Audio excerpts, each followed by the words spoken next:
Hi, welcome to Mint Green Audio. My name's Todd, and in this video, I'm talking about the Neat King B. Taking her for a little spin. We'll test it in a voiceover mix. So I'm actually going to sing into it as well and put that into the mix so you can hear the microphone in the mix. And then other than that, I'm just going to talk about it and stuff. So if that sounds good, stick around because we're starting now.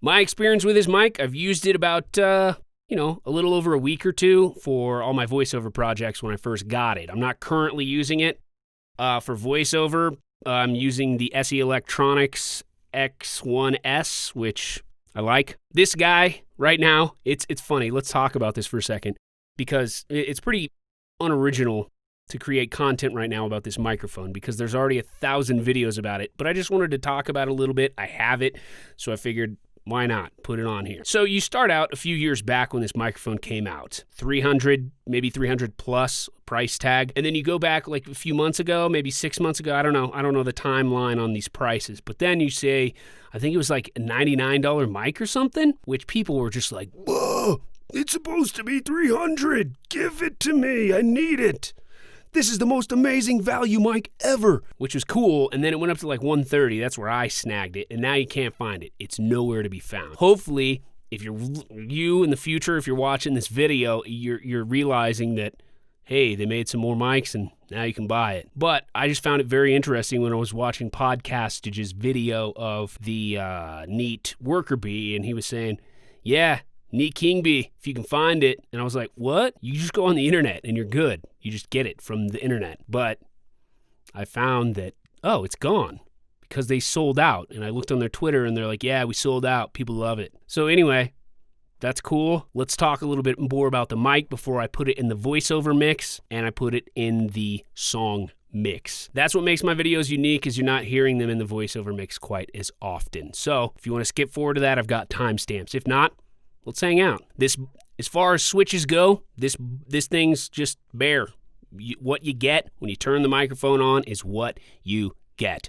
If you're trying to change the mids, highs, or lows or something, you can equalize, or if you've got buttons on your interface. Speaking of interfaces, I'm running this through my new Apollo Solo, which I am extremely pleased with. It's stepping up a little bit from my 2i2 and my Mo2 M2, which are kind of 150, 160, 170 price range. You pop it up to 500 on that Solo, and you notice the difference. Noise floor on this thing is basically non-existent. I think it's sub 10. Anything sub 10, you're talking top of the line if noise floor is important to you. Let's listen. Hear any hiss? Me neither. Gain on this microphone, it does not require much gain. This is one of the more sensitive microphones that I've ever used. Whereas I'll put the gain at about noon on an interface for a lot of microphones. Maybe, I would say between noon to 2 o'clock is the gain that some of my microphones require. This thing, you put it at like 11 o'clock and you've got more than enough gain. So I kind of like that because the less amount of gain you have to have, you put that with the noise floor and it's just, you're never going to hear the noise floor. So that's great. Proximity effect, let's test it out. 1 foot away, we're losing a little bit here. Okay, this is standard. I'm going to be about 6 inches away when I'm normally speaking. This is how it's going to sound. And then let's get in there. Let's get in there and see how the proximity effect sounds. We're going to get a little plosive coming back because, I'm right on it. But that's pretty full. If I was doing like a guided meditation, I'd get up this close and avoid mouth sounds because you're so close to the microphone. Let's move on. Plosives. I've got some plosive sentences written down here so we can test it. First of all, let's rip off the filter that's included with it, the pop filter. We're in here raw, no pop filter. Pierce procured some Pringles and posed as a prince. Pierce procured some Pringles and posed as a prince. I really get in there with the P's. Pierce popped his pimple and then he prayed. Okay? Included pop filter on. Pierce posed as a policeman and he praised people. It doesn't do much. Let's go pray with people. Yeah, I'm exaggerating by popping here, but pop the peas and see what happens.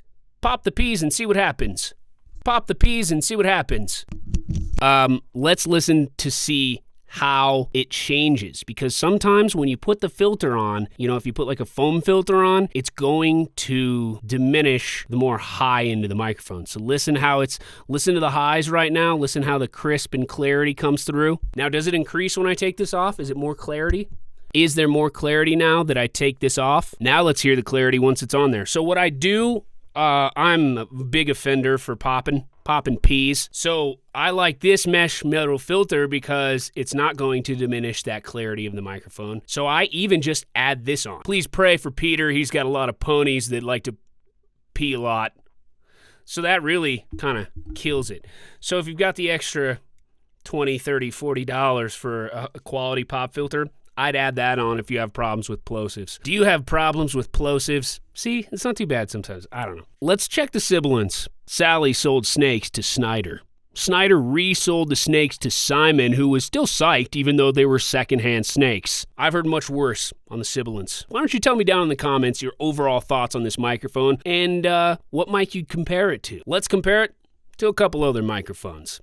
First, we've got this bad boy. Today is a great day. Staying in the budget category, the gain still at about 11 o'clock, we have got the MXL V67G. What does it sound like compared to the neat King B? Let's go back to the King and check it out. King, are you there? Hi, V67G. I am here and I am raring to go, just waiting to be buzzed. But the great thing is, I hear we've got another budget microphone in the mix.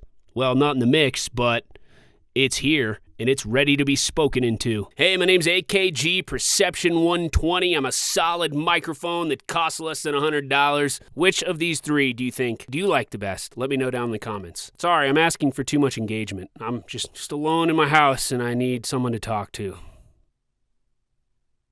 Welcome back to the King B. Now the moment we've all been waiting for. Let's hear it in the voiceover mix. These beautiful creatures were gathered from public lands all around the country, and they're in excellent health. They've arrived at my house, and they're available for public viewing. These animals are renowned for strength, speed, and endurance, and they're great companion animals, and they're actually good guards. They'll guard your house. The minimum bid is only $125, so maybe a little less than a neat King B, and you're set. Now the moment we've all been waiting for, or not, I'm gonna sing. Unfortunately, I cannot avoid plosives when I sing into this mic.